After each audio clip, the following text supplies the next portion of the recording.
네, 안녕하세요. 이번 시간에는 코넬리우스 반틸의 개혁신앙과 현대사상, 지난 시간에 힐합적 기초 중에서 파르메니데스 부분, 인간의 사고를 절대적으로 실제하는 모든 것들을 파악할 수 있다고 생각을 했을 때, 무라는 거는 상상조차 할 수 없으니까, 예를 들어서 잠자기 전과 잠에서 깨어난 후에 내가 잤구나 정도는 생각할 수가 있지만, 없다라는 거를 완전히 생각할 수는 없고, 없다라는 거를 생각해도 어떤 시간의 흐름이라든지 어둠이라든지 뭔가 있지만 완전한 무는 상상조차 할 수 없기 때문에 무라는 거를 부정을 하고, 그래서 모든 것들은 없는 게 원래 있던 것들이니까 결국에는 다 하나, 합리주의는 그래서 범신론적인 모습으로 가게 되고, 결국에는 자의식마저도 다른 거의 구별마저도 사라지고 마치 하나로 돼버리는 그런 모습, 그런 경향으로 가는 걸 한번 봤었고요. 그 다음에 이제 신화와 철학의 관계 잠깐 살펴봤습니다. 우리가 그리고 또 신화를 통해서 생각할 수 있는 거는 애초에 아담으로부터 시작되었고 아담으로부터 전해졌기 때문에 이방인들에게도 어떤 그런 요소들이 있을 수 있다. 그리고 우리가 성경을 생각을 할 때도 구전되어 오던 것들을 그 당시에 유대인들이 하나님의 말씀이라고 했을 때 구전되어 오던 것들과 비교를 하면서 아마 그 안에서 구전되던 것들 중에서 거르는 것들도 생겼을 거고, 아마 그거를 참고하는 것도 있었을 수 있다. 예를 들어 이제 어디서 이게 하나님의 말씀이라고 하는데 전혀 다른 건지, 아니면 내가 하나님의 말씀으로 알고 있었는데, 그러니까 우리 아담 조상들의 이야기가 이런 게 있었는데, 그런 것 중에서 어떤 건 가미되고 어떤 게 진짜인지, 이런 것도 아마 그런 과정들이 있었을 것이다. 그래서 우리가, 경험의 범위를 넘어서서 신에 대해서도 얘기를 할 수가 있겠지만, 뭐 경험의 범위라고 하지만, 어차피 말씀이 있으니까, 하나님께서 말씀을 주셔서 우리가 하나님에 대해서 이렇게 말을 나눌 수가 있어서 경험론처럼 우리의 경험의 범위를 벗어나는 신에 대해서 말할 수 없다는 아니지만, 타고나는 관념이 없다. 예를 들어서 유발 하랄이라든지 칼 융이라든지, 아니면 뭐 나면서부터 기억적으로 원시인의 기억을 갖고 있는 어떤 사람들에게 기억이 내재되어 있는 약간 플라톤스러운 본유관념이라는 그런 게 없다는 의미에서, 배워가야 된다는 의미에서 경험론적으로 생각해 봤을 때, 그렇구나. 성경이 이런 의미에서 다른 부분하고 비슷할 수가 있지만, 그래도 성경이 우리가 믿는 거는 이런 이유 때문에 성경만이 진짜라고 하는구나. 라는 그런 개인적, 우리 본유관념은 없다라고 했을 때, 우리 성경을 믿는 그런 사람들이 어떻게 생각해 볼 수 있는지, 그런 부분들에 대해서 한번 나눠봤었습니다. 두 번째로 아낙시만드로스 부분 읽도록 하겠습니다. 그러므로 자아와 세계에 대한 의식을 가지려 하는 사람은 이 연속성의 원칙과 함께, 연속성의 원칙이 모든 걸 다 파악할 수 있다였죠. 그래서 무가 없어지고 다 하나가 돼버리는, 연속성의 원칙과 함께 비연속성의 원칙, 즉 변화의 원칙을 상정하지 않으면 안 된다. 아낙시만드로스는 아페이론, 즉 무한정자라는 것을 말하여 이 비연속성의 원칙을 도입하였다. 저희가 이제 어떤 세상의 근본적인 원리가 무엇이냐 이런 걸 탐구를 했던 것 같아요, 철학자들이. 그 중에서 아낙시만드로스는 이 아페이론이라는 무한정자라는 것을 말했다고 하는데, 음, 이 아페이론이 제가 잠깐 저의 짧은 생각으로 그냥 연상되기는, 이게 정답이라고 말은 안 합니다. 왜냐면 여기서도 보면 수많은 철학사의 논의가 남아있다고 하는데, 마치 도가도 비상도라는 게 떠오르더라고요. 그러니까 도를 도라고 하는 순간 더 이상 도라고 할 수 없다. 근데 이제 도에 대해서 잠깐 이제 동양사상이죠. 얘기를 한 걸로 잠깐 보면은 약간 비슷한 느낌도 주는 것 같다라는 느낌 개인적으로 받았거든요. 그런 부분에 있어서 저희 이제 개혁신학을 하시는 분들이 잠깐 상식으로 한번 말하면 좋은 게, 요즘에 굉장히 사상적으로 뛰어나다고 알려져 있는 실제로 뛰어나신 교수님들이나 학자들이나 박사님들이 뭘 하시냐면, 뭐 저도 이제 공부가 짧았을 때는 그런 느낌이 있었는데, 그분들이 공부가 짧다는 게 아니라 약간 서양 철학, 서양 사상이 조금 더 우위에 있는 거 아닌가라는 생각을 했었거든요. 근데 어,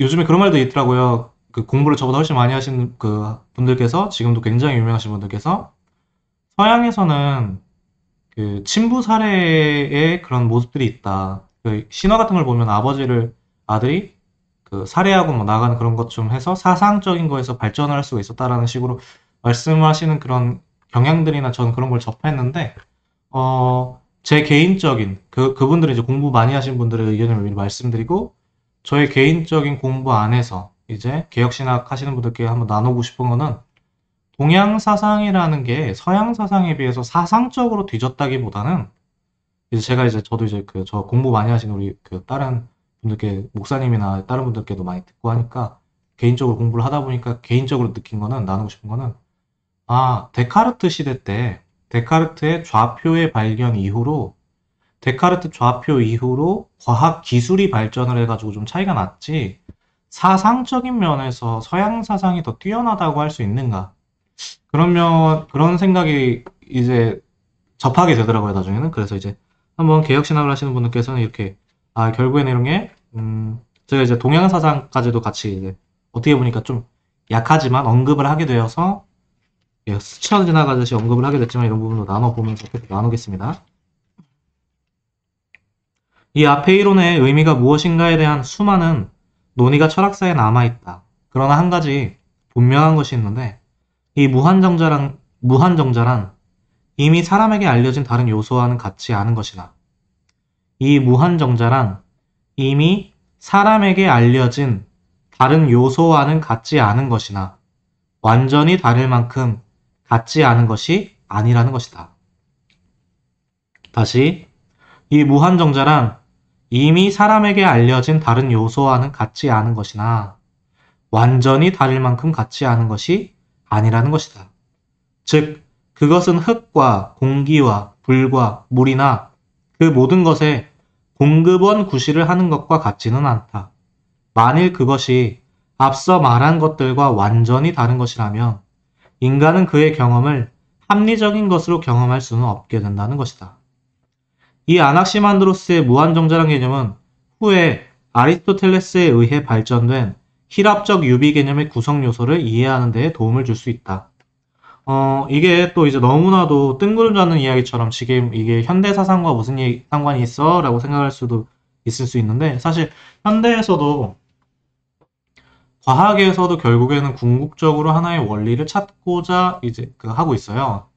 저의 짧은 물리 상식으로, 이제 물리가 워낙 빠르게 발전하니까 제가 짧은 저의 물리 상식으로, 뭐 강력, 뭐 양력, 뭐 전자기력, 뭐 그런 거 있잖아요. 네 가지의 그 원리가 있는데 그거를 또 통합하는 하나의 원리, 막 이런 거를 찾고 막 이런 게 있거든요. 그러니까 과학에서도 하나의 궁극적인 어떠한 그 무언가를 통합할 수 있는 그런 걸 찾기도 하고, 물리에서. 그리고 실제로 이 그 아낙시만드로스라든지 이런 사람들이 했던 얘기들을 보면, 진화론의 뿌리가, 이미 힐압 사상에서 비슷한 얘기를 했었구나. 물고기에서 뭐 나온다든지, 물에서 시작을 했다든지, 생물이 또 발전을 했다든지, 뭐 이런 얘기들이 이미 옛날에 있었구나. 그리고 여기서는 안 나오지만, 뭐 헤라클레이토스 같은 경우에 뭐 변화하는 것이 뭐 다 변화하고 불이 뭐 근원이다 이런 식으로 얘기를 했으면, 저희가 지금 생각해 보면 열의 이동, 대류 현상 이런 거와 이동, 변화 이런 걸 생각해 보면, 굉장히, 지금도 우리가 이 사상이, 지금 있는 사상들이 결국 떨어지지 않다는 느낌을 받을 수 있고요. 또 하나, 그리고 이 아낙시만드로스의 무한정자라는 개념이 아리스토텔레스에 의해 발전된 힐압적 유비 개념의 구성 요소를 이해하는 데 도움을 줄 수 있다는 얘기는, 사실 아리스토텔레스를 이해할 수 있다는 얘기는 토마스 아퀴나스에 대해서 굉장히 크게 이해할 수 있고, 사실 굉장히 크게 아리스토텔레스 사상적인 면이 굉장히 강력하게 전 세계에 퍼져 있기 때문에, 신학계에 대해서도 저희가 개혁신학이라고 하면서 차용했던 용어들이나 언어들이, 어, 아리스토텔레스적인 게 굉장히 많이 저는 있을 수 있다고 생각을 하거든요. 그러니까 리처드 A 멀러 같은 경우에 그 학자 중에, 멀러 태제라고 제가 알고 있는데, 그런 게 이제 우리가 그런 스콜라 사상? 그런 거에 영향을 많이 받았느냐, 아니면 개혁 사상이 따로 제대로 보존이 돼 있냐, 또 이런 쪽으로 얘기도, 제가 알기로는 그런 쪽으로 얘기도 있을 만큼, 그런 걸 이제 우리 개혁 신학을 하시는 분들이 나름 이제 변증하려고 얘기할 만큼, 그리고 또 이제 아리스토텔레스 사상이 너무나도 강하니까, 한때는 제가 알기로 어떤 학자는 데카르트였나? 누구 사상이 나오니까 이제 울었어요. 이제 다른 걸로도 이 학문적인 얘기를 할 수가 있겠구나. 그러니까 그만큼 아리스토텔레스 사상이 지배적이고, 그리고 또 하나, 아리스토텔레스 사상이 중동 지역으로, 제가 알기로는 중동 지역으로 퍼졌는데, 원래 있던 곳들에서 이제 그 서양 쪽에서 아리스토텔레스 저서들을 구하려고 하니까 없어가지고, 그 본토라고 할 수 있는 그런 지역 쪽에서는 없어서 중동에서 그쪽 다른 언어로 이미 옛날에 번역됐던 거를 다시 번역을 한. 그러니까 어떻게 보면 이 사상이 과연 한쪽 사상으로 말할 수 있을까라고 한번 생각을 해볼 거리도 저는 줄 수 있다고 생각을 하거든요. 그럴 정도로 이렇게 굉장히 많이 퍼진 사상이고 굉장히 강력한 사상 중에 하나가 아리스토텔레스 사상인데 그거를 이해할 수 있는 개념이 이 무한정자란 개념이기 때문에 한번 이 부분에 있어서는 우리가 지금 살아가는 데 있어서도 역시 현대사상, 개혁신앙과 현대사상이라는 거하고 관련해서 한번 제가 말씀 나눠봤습니다. 힐압적 유비 개념에는 세 가지 구성 요소가 있다. 첫째는 궁극적인 중거점으로서의 인간의 자율성이고, 첫째는 힐압 사상의 유비 개념에는 세 가지 구성 요소가 있다. 근데 이제 저희가 말하는 유비 개념이 원형의 신학, 모사의 신학, 그리고 신앙의 유비를 했지만, 제가 또 드는 생각은, 이게 하나님의 형상, 인간이 하나님의 형상이라는 거하고도 연결이 될 수 있다라는 생각이 들더라고요. 우리가 하나님의 형상대로 지음받았다. 그리고 우리가, 근데 본유관념은 없죠. 그런데 신지식들을 내가 결코 원형의 신학, 하나님의 그 원래의 그것에 도달할 수는 없지만, 우리 각각의 다 다르게, 전부 다 다르지만, 그런 어떤 차이가 있지만, 그런 것들을 얻어가는 모습에서, 어떻게 보면 하나님의 형상이 유비 개념, 그때, 이거 하나님의 형상, 지식의 거룩함이라고 우리 개혁신학에서 간단하게 이렇게, 간단하다? 지식의 거룩함이라고 이렇게 나누고 있는 하나님의 형상이라는 게 또 이거하고도 그 관련이 된다고 저는 생각을 하거든요. 그런 생각이 들었습니다. 지식. 네, 그런 부분에 있어서 어쨌든 한번 나눠봤고요. 여기 힐압적 유비 개념에는 궁극적인 중거점이 인간의 자율성이고, 둘째는 연속성 또는 논리적 관계의 원칙으로서 이를 끝까지 밀고 나가면 시간, 변화, 인간의 개별성을 부인하는 데까지 나아가게 되는 것이다. 그리고 셋째는 비연속성 또는 우연의 원칙이다. 이 셋째 원칙은 비합리적인 것으로 연속성의 원칙이 아주 합리적인 것임에 반대한다 할 때 반자네요. 철학자들 간의 차이란 결국 그들의 연속성이란 합리주의적 원칙과 연속성이란 합리주의적 원칙과 비연속성이라는 비합리주의적 원칙 중 어느 것을 더 강조하느냐에 따라 달라지는 결과물인 것이다. 각주로 보이는 부분에 그런데 아리스토텔레스의 철학은 이 두 원칙을 잘 조화시킨 것으로 특징 지어진다 라고 되어 있네요. 네, 다음 플라톤입니다. 3번. 상기설에서 뿐만 아니라 상기설은 아까 제가 초두에 나눴듯이 그리고 저의 계속되는 영상들에서 나누듯이 플라톤은 인간이 그 내면의 지식들을 다 가지고 있다고 생각을 해요. 그래서 플라톤이 쓴 책에 소크라테스가 등장을 하잖아요. 그 소크라테스가 뭐 하냐면 삼파술, 사람에게 질문을 통해서 끄집어내려고 하죠. 그 과정이 굉장히 괴롭다고 해서 뭐 삼파술 이러는데 결국엔 그 사람이 까먹은 건데 그거를 다시 기억나게 해주려고 하는 그 과정들을 거치는 걸로 이해하시면 좀 더 쉬울 것 같습니다. 그래서 상기설이에요. 상기설에서 뿐만 아니라 직관을 통한 신과 인간의 이상적 합일에 대한 논의에서 플라톤은 불변의 통일성이라는 원칙을 매우 강조했다. 인간이 자신의 경험의 통일성을 갖기 위해서는 이 원칙에 참여해야만 한다는 것이다. 따라서 그는 변화의 존재나 그것이 아니라면 적어도 변화에 실제적 의미를 부인하는 경향이 있다. 어, 약간 이 당시에 인식론적으로 그 되게 요즘에도 아마 요즘에 있는 그런 인식론 그 심리학 같은 요즘에는 심리학 책으로도 많이 접하실 건데 보면 플라톤이나 아리스토텔레스 얘기부터 많이 시작을 할 거라고 저는 생각을 하거든요. 그 대표적으로 이런 게 있죠. 그 제가 어느 날 저를 봤어요. 근데 제가 다음에 또 봤는데 전에 저하고 지금 그 시간이 지난 저는 분명히 모습이 변한 게 있을 거예요. 완전히 똑같지 않은데 어떻게 알아볼 수 있느냐. 뭐 이런 것들이 하나의 대표적인 알려진 하나의 그런 생각해 볼 거리로 있는 걸로 그 기억이 나네요. 어, 생성의 세계란, 생성의 세계란, becoming, 유사 존재이며 이에 대한 지식이란 유사 지식에 불과하다는 것이다. 그러나 사람에게는 우연의 세계인 유사 존재의 한 부분이 아니라 신적인 것에 참여하는 합리적인 영혼이 있다고 플라톤은 주장한다. 이런 보통 이제 회의주의자들과의 논쟁 같은 것들이 있었는데 지금도 이제 현대 사상에서 굉장히 강력하게 영향을 끼치는 게 지금 그 있는 사상들이 그냥 있는 게 아니라 어, 해체주의라는 사상이 하나 있거든요.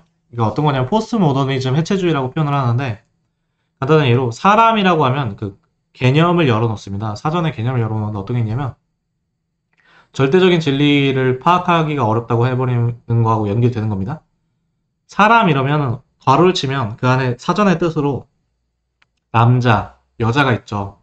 근데 괄호를 열어버리면 어떻게 되냐면 남자, 여자, 점점점 해버리는 거예요. 그럼 아무 개념이나 넣을 수가 있는 거예요. 그럼 어떻게 되냐면 제가 그냥 조금 제가 그냥 이제 강조하기 위해서 그냥 이렇게 아무렇게나 말을 해보는 겁니다. 실제로 거기에 넣는지 모르겠지만 괄호를 열고 남자, 여자, 어, 이런 용어가 있나? 양성자, 복제인간, 인조인간, 뭐 동물인간, 뭐 아니면 그 어떤 뭐 말을 사용할 줄 아는 잘 훈련된 앵무새 뭐 이런 식으로 이렇게 넣을 수 있게 개념을 해체하는 식으로까지 가는 게 이런 것 거슬러 올라가다 보면 그거하고도 연결이 될 수가 있다.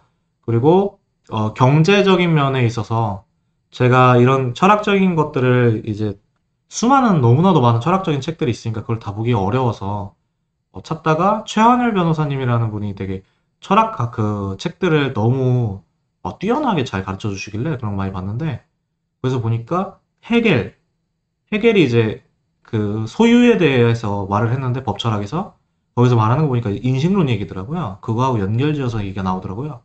그리고 포이어바어나 뭐 마르크스 이런 쪽을 보니까 결국에는 결국 또 의식 얘기가 같이 나오고 그러니까 경제적인 사상하고도 연결이 돼 있고 그분이 이제 자유시장 경제를 이제 되게 강력하게 추구하시는 분이신 것 같더라고요. 제가 받는 인상은 그런 분께서 보시는 것도 결국에는 그거하고 같이 연결이 되고 그런 부분에 있어서 오늘날 우리가 이렇게 그리고 또 헤겔이 이런 회의주의를 극복하기 위해서 나름대로 되게 애썼다라고 알려져 있거든요. 사변 철학이. 그리고 또 니체 같은 분도 이상하게 우리나라의 팡세는 니체가 팡세한테 영향을 받았다 이렇게 되어 있지만 제가 봤을 때는 이건 회의주의 계열이거든요. 그래가지고 어쨌든 그거를 그런 다양한 사상이 이렇게 얼기설기 다 연결되어 있다. 그래서 이런 현대 사상을 이해하기 위해서 다시 한번 또 나름대로 너무 뜬구름 잡는 소리로 들릴까봐 이제 예 플라톤 얘기 왜 하냐 뭐 이런 분들도 있어가지고 이게 결국에는 같이 연결된다 이런 의미로 다시 한번 강조해 봅니다. 플라톤은 영원한 진리로 인간 위에 있는 실제를 강조해서 말한다. 리얼리티 이원론이죠. 완전히 여기서도 이원론이 엄청난 영향을 끼치고 있습니다. 지금 저희가 이미와 아직이라는 것도 사실 이원론적인 그런 관점에 있어서 우리가 조금 그런 신앙관 그런 어떤 천국관 하나님 나라의 관점을 극복하고자 노력을 많이 하시고 애쓰시는 분들도 계셔요. 근데 그런 것도 이원론적인 거를 이제 좀 극복하고자 이렇게 하시는 분들 같이 연결이 됩니다. 그런데 인간이 존재하고 인식하려면 본질적으로 신적이어야 하는데 그것이 가능함은 인간이 그의 지적 영혼에 있어서 바로 이데아의 세계에 참여하기 때문이라는 것이다. 플라톤에게 있어서는 현세적 실제의 세계가 자충족적인 신의 계시이다. 현세적 실제의, 현세적 리얼리티의 세계가 자충족적인 신의 계시이다. 그러므로 만일 그의 세계관이 실제의 본성을 드러낼 수 있어서 창조주, 구속자에 의지하지 않고서도 세계를 이해할 수 있게 한다면 그는 자신의 언약 파기의 태도를 자신에게와 그 후계자들에게 정당화할 수 있었을 것이다. 여기서 창조주, 구속자에 의지하지 않고서 세계를 이해할 수 있게 한다면 저희는 이게 그래서 저희가 볼 게 개혁신학은 인식론이에요. 사실 인식론 신학입니다. 다 제가 당당하게 말씀드립니다. 그렇게 네. 어쨌든 이 코넬리우스 반티 선생님도 사실 인식론자라고 보는 게 맞습니다. 그래서 우리가 바르게 알 수 있는 거는 창조주 구속자에 의지해서 라고 이제 바꿔서 얘기할 수 있겠죠. 그리고 언약 파기의 태도가 이런 창조주 구속자에 의지하지 않고 세계를 이해할 수 있게 하는 이런 태도 쪽으로 볼 수 있겠죠. 그래서 이 인식론과 관련해서 항상 생각을 하는 게 개혁신학에서 굉장히 중요하다. 네. 그래서 이제 우리가 하나님을 모르니까 말씀을 주시고 우리가 외적 계시를 알 수 있는 능력이 없으니까 내적인 성령 하나님의 조명하심이 있어야 되고 그것을 통해서 하나님을 구속자 하나님을 창조주 하나님을 바르게 알게 되는 것이 그게 영생은 유일하신 참 하나님과 그가 보내신 자 예수를 아는 것이니이다 라고 되는 거죠. 그리고 되게 요즘에는 굉장히 재밌는 게 그거를 부정을 하더라고요. 어떻게 지식이 사람을 바꾸냐. 말씀이 하나님이 주신 지식입니다. 그걸로 사람이 바뀔 수 있다고 믿기 때문에 그걸로 그 은혜 중에 하나가 사람이 바뀐다는 것도 그 은혜에 들어가기 때문에 그런다고 믿기 때문에 저희가 말씀을 선포도 하고 말씀을 공부도 하는 거예요. 그거를 가지고 하나님께서 우리를 사람을 변화시킨다고 내적으로 변화시킨다고도 믿기 때문에 본성을 바꾸는 게 아니라 새 심령을 주셔가지고 새 영을 주셔서 근데 이거를 요즘엔 장로교에서도 부정을 하는 분들이 계신데 그 장로교가 원래 그런 게 아닙니다. 장로교 지식입니다. 하나님의 말씀이에요. 하나님의 말씀. 네 번째 소피스트.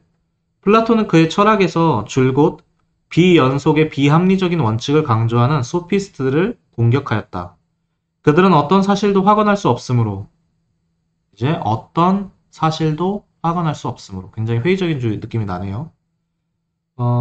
신지식도 있을 수 없다고 주장하였다. 그래서 지금 현대 사상에서도 신에 대한 절대적인 얘기를 하는 걸 굉장히 에이 그걸 어떻게 알아? 에이 너만 맞냐? 라고 하는 모습들이 연결이 되어진다고 생각합니다. 그들은 헤라클레이토스는 변화를 주장해 변화 그리고 불 같은 걸 굉장히 근원적인 요소로 굉장히 중요시했던 철학자인데 모든 극단은 그 극단으로 변한다는 것을 배웠던 것이다. 소피스트들은 헤라클레이토스로부터 모든 극단은 그 극단으로 변한다는 것을 배웠던 것이다. 따라서 모든 지식은 상대적이라고 하면서 자신들의 언약 파기의 태도를 정당화해 보려고 했던 것이다. 모든 지식은 상대적이다 라고 하면서 언약 파기의 태도를 창조주 구속자에 의지하고서 세계를 이해하려고 하는 게 아닌 언약 파기의 태도, 자신의 자율성으로 이런 태도를 정당화해 보려고 했던 것이다. 라고 되어 있고요. 다음 시간에는 아리스토텔레스 부분을 읽고 나누도록 하겠습니다. 네. 책 내용보다 더 사설이 길었는데요. 죄송합니다. 네. 어쨌든 그래도 조금이라도 나눔이 될 수 있으면 좋겠고, 예, 그러기 희망합니다. 네. 예, 감사합니다. 그럼 다음에 뵙겠습니다.